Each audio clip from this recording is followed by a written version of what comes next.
delighted to welcome you to this session of the 15th Jaipur Literature Festival, protected by Dettol, Banega Swasth India. It is our pleasure to present today The Craft of Political Biography. Debashish Mukerji, Jayanta Ghoshal, and Chidanand Rajghatta in conversation with Priya Sahgal. The Craft of Political Biography. Democracies around the world have produced many unusual and charismatic leaders with fascinating life stories. Three writers of political biographies of leaders from India and America speak of their books and the larger-than-life cast of characters that inhabit them. Author and journalist Debashish Mukerji is the author of The Disruptor, How Vishwanath Pratap Singh Shook India. Political columnist and author Jayanta Ghoshal has written Mamata Beyond 2021. Foreign editor and US Bureau Chief at the Times of India, Chidanand Rajghatta, is the author of Kamala Harris, Phenomenal Woman. In conversation with the author of The Contenders, Who Will Lead India Tomorrow, Priya Sahgal, they discuss their books, the dramatis personae, and the craft of writing political biography. Debashish Mukerji. Debashish Mukerji has been a journalist for nearly 4 decades and has worked with numerous publications including Hindustan Times, The Week, and Business Today, among others. He has written extensively on Uttar Pradesh and national politics. Jayanta Ghoshal. Jayanta Ghoshal has been a political journalist for the past 4 decades. He was editor of Anand Bazar Patrika and is now consulting editor of the India Today group. He is specialized in national politics and is particularly interested in the politics of West Bengal. Ghoshal is a teacher and a speaker of contemporary media science and is the author of several books written in Bengali, including the biography of West Bengal's Chief Minister, Mamata Banerjee. Chidanand Rajghatta. Chidanand Rajghatta is a Washington, D.C.-based journalist and a writer and a long-time foreign correspondent for the Times of India group. His previous books include Illiberal India, Gauri Lankesh and the Age of Unreason, and The Horse That Flew, How India's Silicon Gurus Spread Their Wings. Priya Sahgal. Priya Sahgal is the senior executive editor at NewsX, where she anchors 2 award-winning shows, The Roundtable and The Cover Story. She has been a journalist for nearly 3 decades working at India Today, The Outlook, and the Sunday magazines. Her forte is political journalism, and she has also written a book, The Contenders, that profiles 16 Gen X political leaders of India, from Rahul Gandhi, Akhilesh Yadav, Yogi Adityanath, Arvind Kejriwal to the Badals. Please feel free to send in your comments by typing them in the comment section. Do follow our social media handles to get notifications on the upcoming sessions. Please tweet using hashtag Jaipur Literature Festival 2022 and tag @JaipurLitFest. Ladies and gentlemen, the craft of political biography, Debashish Mukerji, Jayanta Ghoshal, and Chidanand Rajghatta in conversation with Priya Sahgal. Over to you, Priya. Thank you so much, and it gives me great pleasure to be moderating a session with 3 authors who've written political biographies, because if anything is stranger than fiction, well, it is the world of politics. So I welcome all of you. I've read 2 of your books, and Jayanta Ghoshal's book is going to be out soon. So we're going to be talking about. It's very interesting because what we have here is 2 women politicians, both whom are non-dynasts, which is, contrary to what is believed by women politicians, that they usually come through the dynasty way. And of course, we have the biography of VP Singh, someone who's not really been written much about or known much about. So 3 politicians, each with a different, with their own attraction and their own topicality also in the times that we live in. Chidanand, I'd like to begin with you first about, first of all, I'm going to be asking everybody this question: why Kamala Harris? Why would you, yes, of course, the obvious answer, but what was that drew you to her? Absolutely. It was her career in a country where women have found it very hard to break the glass ceiling. Of the about 200 countries in the world, at least 60 have had women leaders, women presidents, women prime ministers, women ruling the country. And the so-called one of the most advanced democracies has found it hard to do that in about 240 years.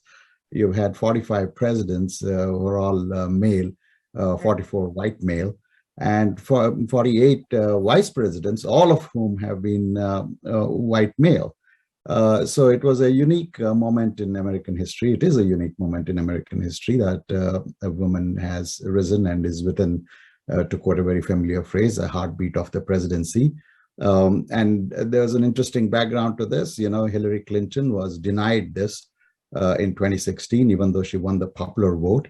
And it was also a moment to examine what is a fundamentally structural flaw in American democracy, that, you know, this country has elections. I mean, it lectures the whole world about democracy and elections, but its own election is so deeply flawed that it gives disproportionate power to men and white men at the expense of women very often. This is a country where more women vote now than men. Women truly ought to have more political power, and they've been denied that. So I thought it was very interesting. And the other aspect, of course, is her own background. I mean, Kamala Harris is a daughter of, you know, two immigrants and immigrant students at that. She was born when they were still students, and both from the so-called developing world. Her dad is from Jamaica. Her mom is from India. And if you go back, even with Barack Obama, one of his parents, his mom was American. Born white American. So I thought it was very interesting. And also, like you mentioned, you know, she is a woman who's worked her way without the benefit of, you know, a political family legacy or dynastic legacy. And that was truly unique. And lastly, a single woman for the most part. I mean, she got married when she was 50. But, you know, to come through the thicket of American politics and rise to what is now the second highest office and within a heartbeat of the presidency was, I thought, a unique achievement. And at a unique moment in American history, I thought it deserved a closer look. What I like about the book is also it's not just about her, but also the office of the vice president. You know, you take a look Exactly. at an office which is usually a rubber stamp and what she's doing with it. Right. Yeah. Yeah, like I said, it so happens that because women have really come to the forefront. I mean, America has long celebrated its women. In fact, the title I've taken, Phenomenal Women, refers not so much to a political career as her individual sort of rise and growth. And the title takes after a poem by Maya Angelou, as you might know.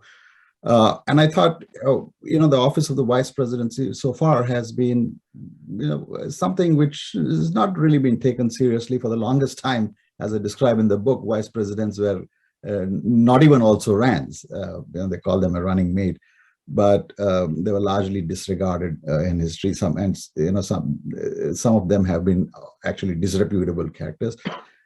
Only recently has the office of the vice presidency been, sort of given some heft.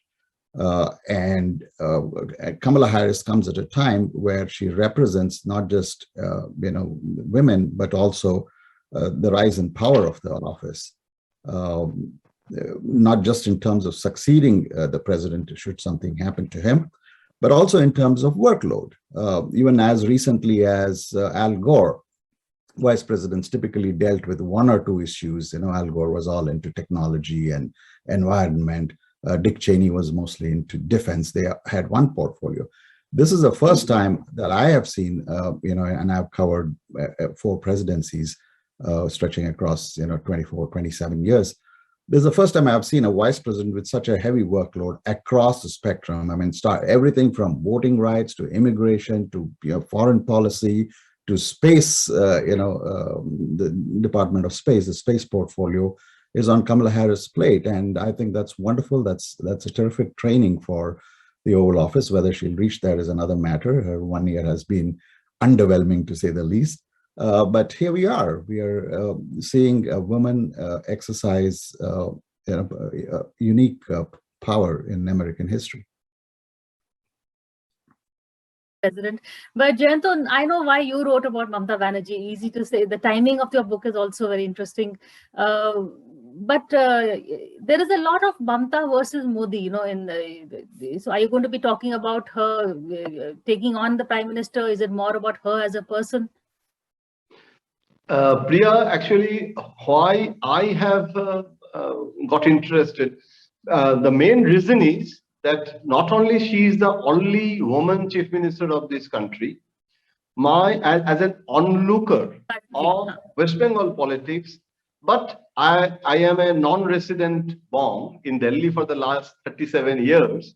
So my perspective is more Delhi perspective. I mean, I am an onlooker of West Bengal politics for the last 40 years, but from the Delhi's prism. So there is a very interesting contextual reference that Mamata Banerjee, as a regional power player or regional leader, now she is gradually trying to be in the national politics, and we cannot forget that she was Lok Sabha member for 7 times. So Delhi is not actually is an unknown terrain for her. Rather, Prime Minister Narendra Modi, he was Chief Minister Gujarat, but he was never inside the parliament before he becomes Prime Minister. But Mamata Banerjee was a member of parliament for 7 times. She was in the cabinet also for a pretty long time. And when Narasimha Rao was Prime Minister in 1991, she became minister. So she has Delhi experience. But what I have done, that it's not a hagiography. It's not at all a completely, I mean, what we think that biography means from childhood to present day, the chronologically, if we see how he has become Mamata Banerjee, that is not my perspective. I think the philosophy of biography is more with the political events. It has its own momentum. Events, it has its own momentum, and Mamata Banerjee plus minus, she has limitations, she has strength. So in 2019, when BJP lost the plot in West Bengal, I got interested to understand what are the reasons. Especially in English, it was essential because English readers, I mean the national mainstream politicians, Bengali readers, constituency, yeah, they think in a different way. But if you go to the districts of the West Bengal, you will understand what is the issue of the Bengali identity. Because sometimes I feel that Bengalis may not understand the UP politics. Why BJP always get good dividend in UP with the religiosity, Ram Mandir movement issue. It's a historically that Bengali politicians, even the Bengali clientele, they don't understand what is the success story, the mystery of the success story of BJP in UP, that Bengalis, they don't understand. But the Delhi, this Hindi heartland mindset cannot understand what is the Bengali identity. It's a completely different ball game. That's why BJP also lost the plot. It is not only Muslim vote. Even the RSS leadership also has openly said that is not only the issue of victory. It is not only the reason. There are several reasons. And is it possible for Mamata to be in the national stage? Because, you know, Mamata doesn't have the national network, organized state-wise organizations. But again, she has Prashant Kishore and she has national ambition. I'm going to come back to you and continue this. Just one sentence, Priya, just one sentence I want to add, because VP Singh also didn't have any state-wise organizations, but he became the fulcrum of the opposition unity in the anti-Rajiv, anti-incumbency time. So Mamata may not have the organizational state-wise capabilities, but she has become the fulcrum of the opposition unity. I mean, there's a myth that Amit Shah means victory. Somehow in West Bengal, the opposition parties, they are thinking that Mamata can be a brand equity, not for the prime ministership. I have never written it, but the opposition unity can be consolidated through Mamata Banerjee. That hope is generating in the opposition camp. That's why you wrote this book, because the timing is just right for it. And I want to congratulate you, Debashish, for the timing, because, you know, VP Singh, and we are back to Kamandal and Mandal politics in Uttar Pradesh. That old debate is being fought out there. And also, we're also seeing a model where chief ministers are having prime ministerial ambitions. We have Narendra Modi, we have Mamata Banerjee also hoping, we have Arvind Kejriwal, another chief minister, hoping to be prime minister. That's a model that Murarji Desai, VP Singh, etc. have already done and tried. But why VP Singh? Why not say Rajiv Gandhi? There's not a definitive book on Rajiv Gandhi out yet, and he may be more charismatic. So why VP Singh? Thanks, Priya. But just before I start, I'll say that you talked about the challenges of writing a political biography. Yeah. You know it too, because you've written a book of biographies, I mean, a collection of biographical sketches too. So you know very well the pitfalls and all the problems involved. People don't meet you and all kinds of stuff. So why I wrote about VP Singh was when I started in 2015, I didn't know that it would become relevant at this point. I wrote about him because it was following a chance encounter actually with an person, as an acquaintance really, who I was meeting after quite a long time, and he happened to be telling me his life story. Now he had been in JNU in the late 80s. He was a member of NSUI, the Congress Youth Students Organization. And then VP Singh came to the campus and delivered such a stirring speech that the entire NSUI unit of JNU walked over to him. They left the Congress and joined him.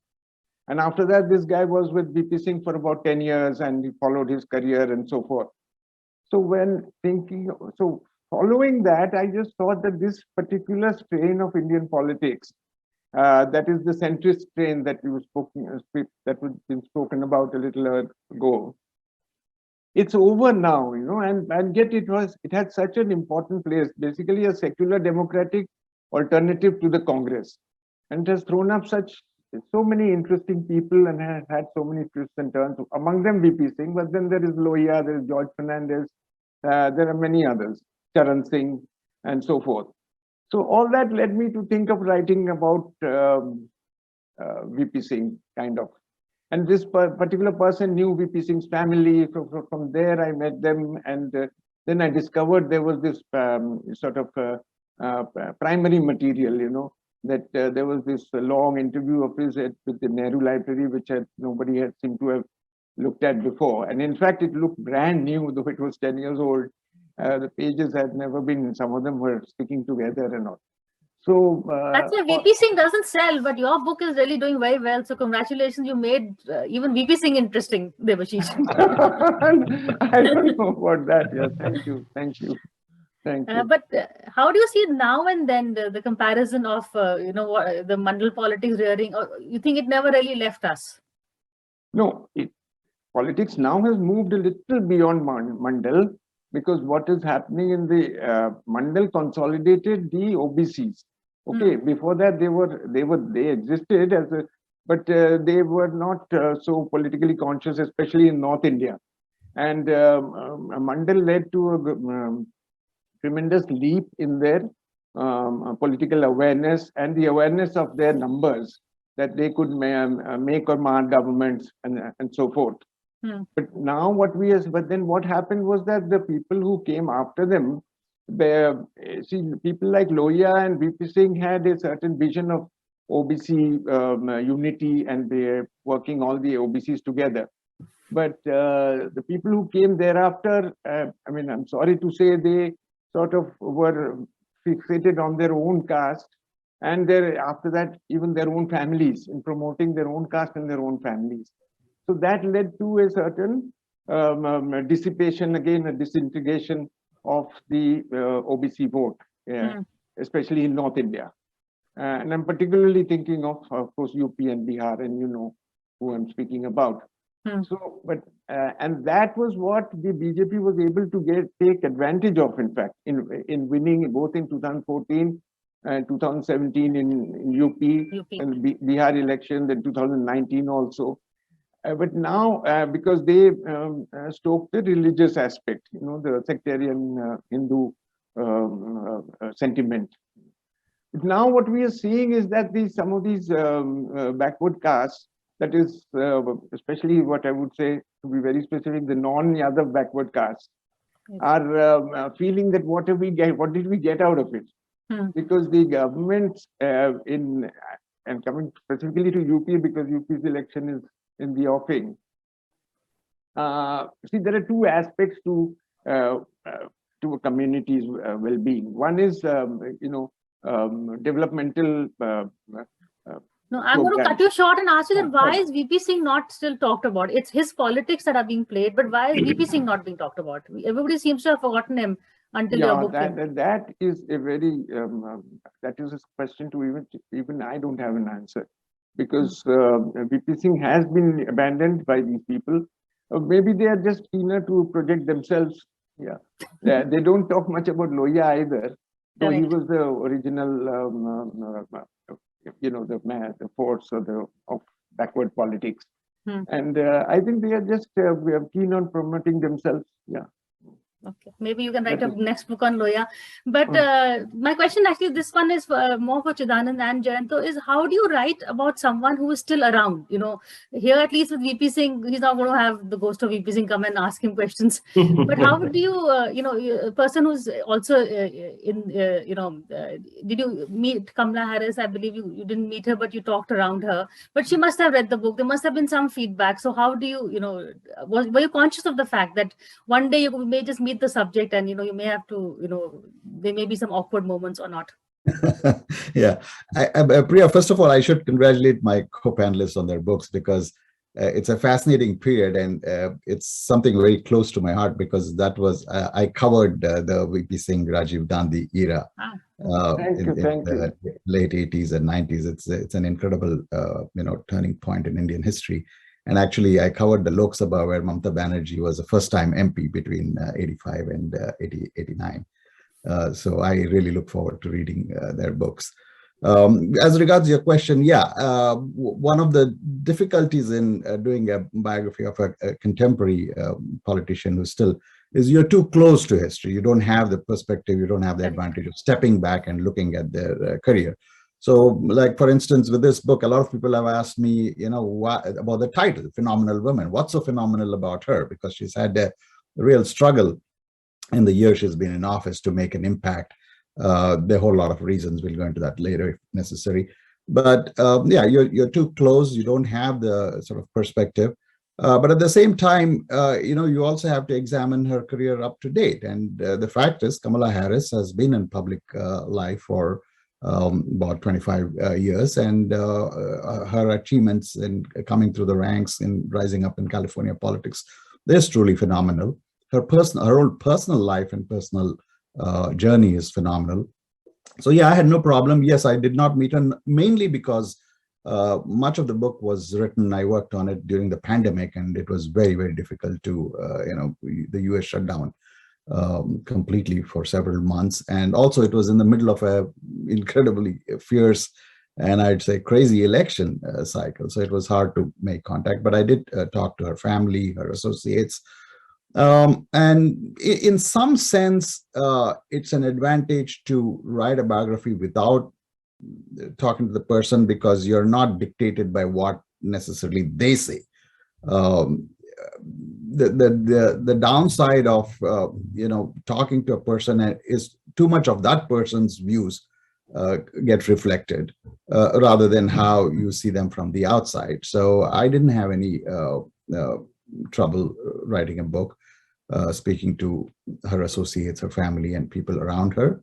Will there be awkward moments? Yes. I mean, even if I spoken to her, I'm sure there would be areas which they don't appreciate being discussed.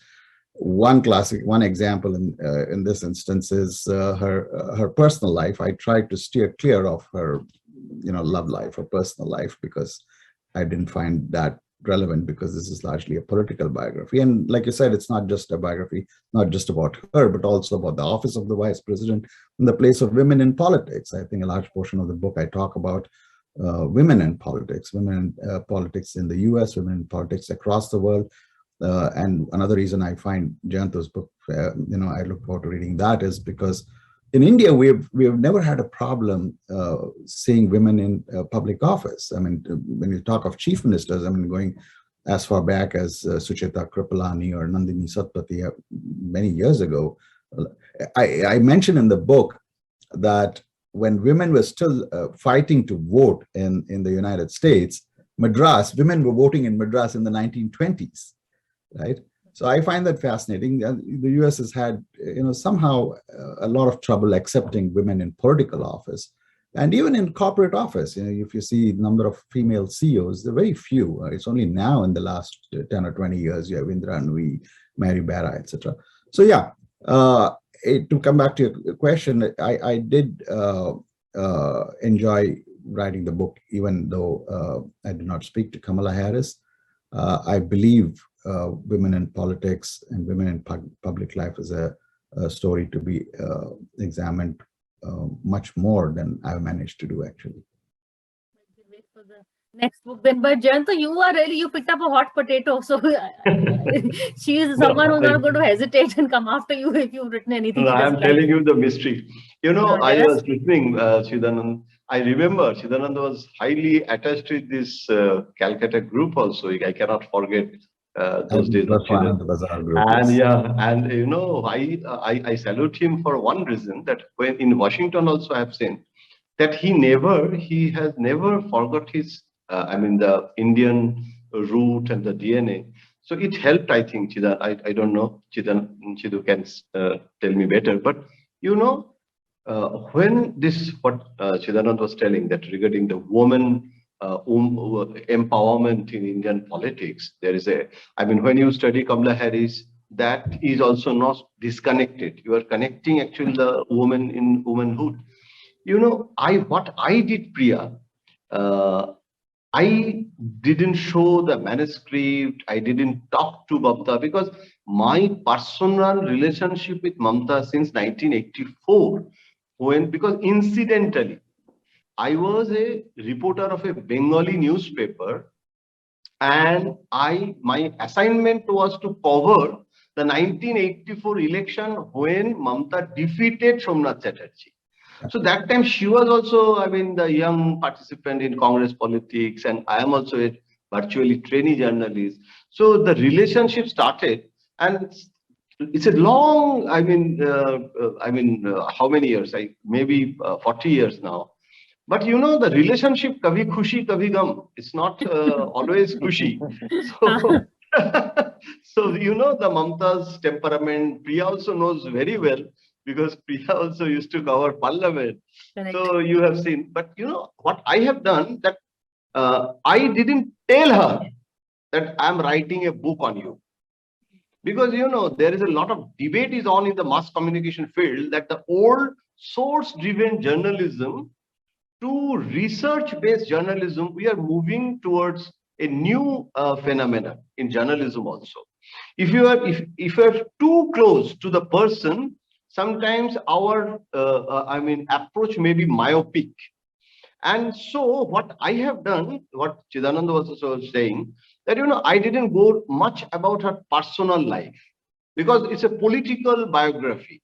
It's a more with political presence, political spectrum. It's a connection with the individual.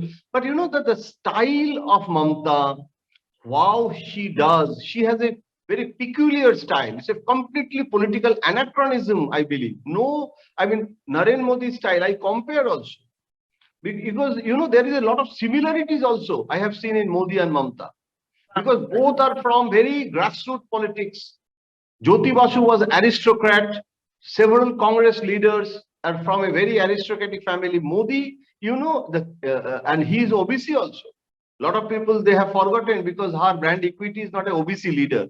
He's a pan-Indian leader. So, and I think that Modi is #1 popular leader in country, in spite of 2014 to 2019. Maybe there is a decrease of the descending curve of his popularity. It's a law of nature. It's a law of nature. But still, he is the most popular leader.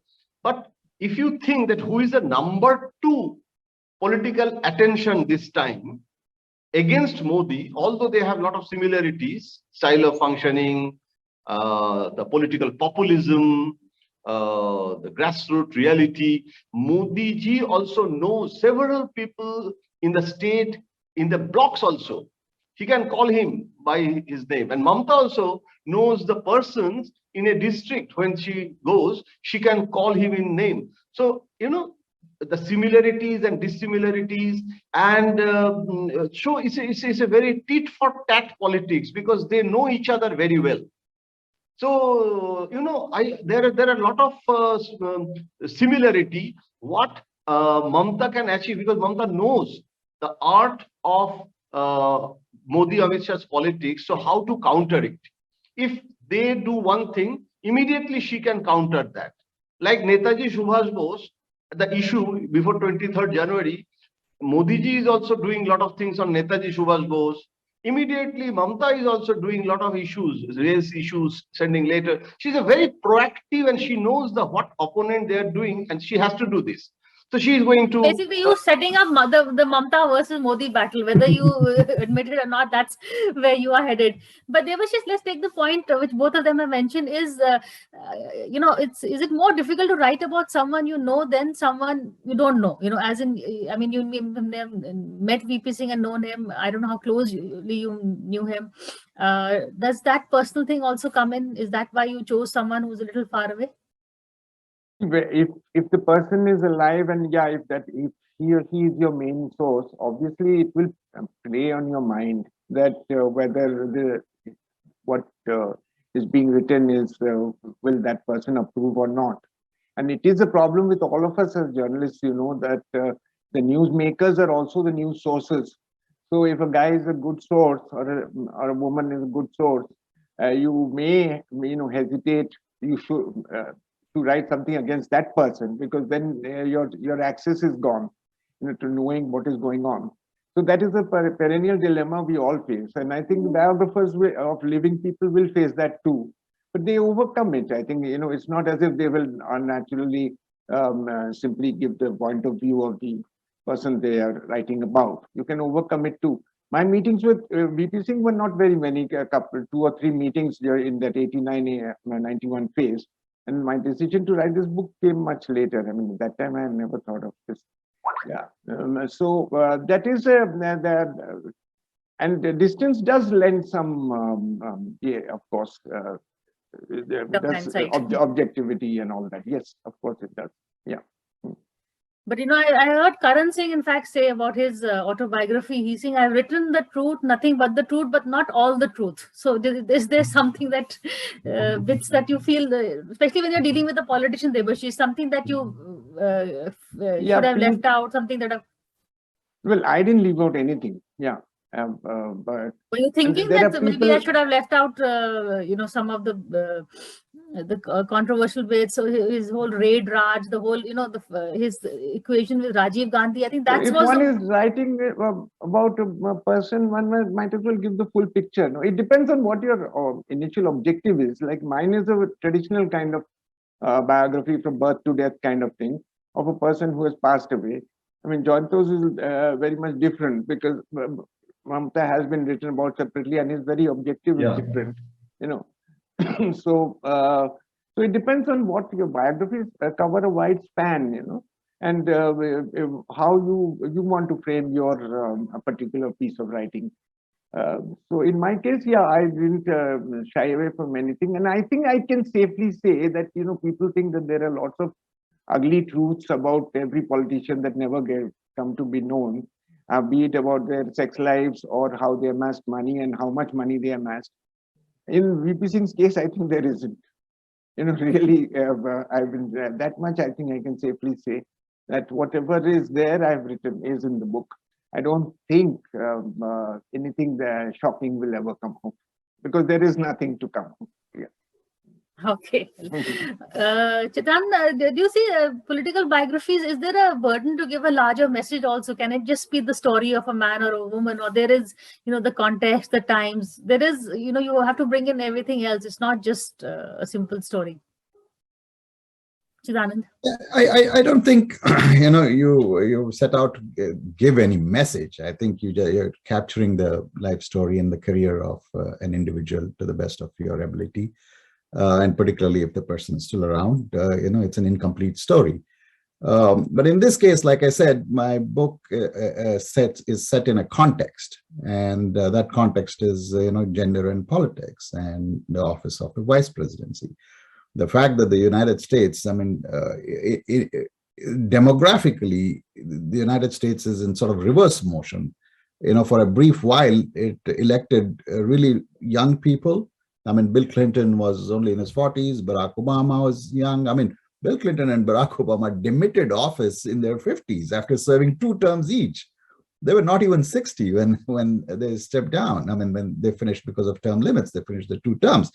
And here we are now electing people who are in their 70s, right? Both Trump and Biden in the 70s. And now there's talk that they'll run again, in which case Biden will be in his 80s. And that's quite remarkable that, old men, to put it bluntly, have, dibs on the Oval Office. I don't know whether the same, and this is again, I mean, I don't want to sound, go into ageism, but I'm not sure if there'd be that kind of tolerance about women of similar vintage or age running for office. Will the United States accept Hillary Clinton running in 2024? There's already talk that she might. She'd be 78. So yeah, you look at the story in a larger context, at least I did. I thought it was very important to examine why women have struggled to make an impact in high politics. And like I said, coming from India, that made it even more sort of close to me, because in India, I saw, I lived in an India where Indira Gandhi was the prime minister, and any number of women, of course, most of them had dynastic connections. And in that sense, I actually find it fascinating that Mamata Banerjee is one of the first people, probably Mayawati, although she did have some kind of political legacy from Kashiram. But otherwise, even in India, there were any number of women who rose to high office. And in the US, that has been a struggle. Kamala Harris is one unique example. Nikki Haley, interestingly, there's a lot of South Asian women appear to come up into politics without family ties or family legacy. Just yesterday, I wrote a story about Washington State Legislature, where there are 4 women of subcontinent origin, a Hindu, a Muslim, a Sikh, among them, who have become legislators in Washington State. So it's interesting. I think the US is going through a very pivotal moment insofar as gender politics is concerned. And I just had to place this story, although it was a biography, I had to place it in a larger context of what is happening in American politics. How much was your personal context connected? I mean, for instance, the fact that both of you, she's from an Indian living in America and origin, so are you. Supposing it had been Hillary Clinton, would you have written this book? The same context, gender, woman. Well, I might have in a different way. What I found fascinating actually about the Kamala biography, the most interesting part of Kamala's story is why her mother brought up her 2 daughters as Black women. It's an incredible story. Her mother is from Delhi. She was a Tamil Iyer from Delhi who came to the US as a student. When she came to the US when she was 19 in 1958, she was a hardcore South Indian Iyer girl who, sang Carnatic music and so on. And she comes to Berkeley in 1958. And within years, a lot of people assume that Kamala's Blackness comes from her father, who was from Jamaica. I found that, no, that's not right. That Kamala's Blackness actually comes from her mother. Kamala's mother, Shyamala Gopalan, went into the sort of Black ecosystem before she met Donald Harris. What about something about Mamata's personal life? We know her political life, where she's headed, but would that, because that is also part of who the person is. I'm not saying go into her, really personal life, but something about her background, which is No, I'm telling you, Priya, you are very, raised a very very important question, because there are 2 types of biographies, because one is authenticated by the character on whom the author is writing, and like the Thatcher's book, authenticated. Thatcher has written a later that this is my official biography. Authorized, So, yeah. So there are 2 types of biographies, and a lot of professional biographers, they write biographies of different, completely different people. One person and different person is completely, maybe Charlie Chaplin and Margaret Thatcher, same biographer can take place.